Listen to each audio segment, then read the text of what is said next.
പ്രവാസികൾക്ക് തിരിച്ചടി. Family visa ഇനി എളുപ്പത്തിൽ പുതുക്കാനാകില്ല. പുതിയ നിയമം പ്രാബല്യത്തിൽ. രാജ്യത്തെ ഫാമിലി വിസയും കുട്ടികളുടെ ID കാർഡും തൊഴിലാളികളുടെ ID കാർഡും പുതുക്കുന്നതിനുള്ള നിയമം കർശനമാക്കി. കഴിഞ്ഞ ദിവസം മുതലാണ് പുതിയ നിയമം നിലവിൽ വന്നത്. ഇനി മുതൽ കുട്ടികളുടെ ID കാർഡ് പുതുക്കുന്നതിന് ഒറിജിനൽ പാസ്പോർട്ടും വിസ പേജിന്റെ കോപ്പി, ബർത്ത് സർട്ടിഫിക്കറ്റും ഹാജരാക്കണം. കുട്ടിയുടെ ID കാർഡ് റിന്യൂ ചെയ്യുന്ന ടൈമിൽ മാതാപിതാക്കൾ 2 പേരും ഹാജരാകണം. പാർട്ട്ണറിന്റെ വിസ റിന്യൂ ചെയ്യാൻ ഇനി മുതൽ മാരേജ് സർട്ടിഫിക്കറ്റ് ആൻഡ് 2 പേരുടെയും പാസ്പോർട്ടും സബ്മിറ്റ് ചെയ്യണം.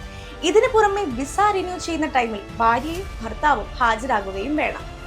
തൊഴിലാളികളുടെ ID കാർഡ് പുതുക്കേണ്ടതെങ്കിൽ passport, old visa, ID, visa papers മുതലായ ഡോക്യുമെന്റ്സും സബ്മിറ്റ് ചെയ്യേണ്ടതാണ്. ഒമാനിൽ ഇനി വിസ റിന്യൂ ചെയ്യുന്നവർ ഇത്തരം കാര്യങ്ങളെല്ലാം ഒന്ന് ശ്രദ്ധിക്കുക. പ്രവാസികളുമായി ബന്ധപ്പെട്ടിട്ടുള്ള വാർത്തകളും വിശേഷങ്ങളും അറിയാൻ പ്രവാസി വാർത്തയുടെ പേജ് ഫോളോ ചെയ്യുക. താങ്ക്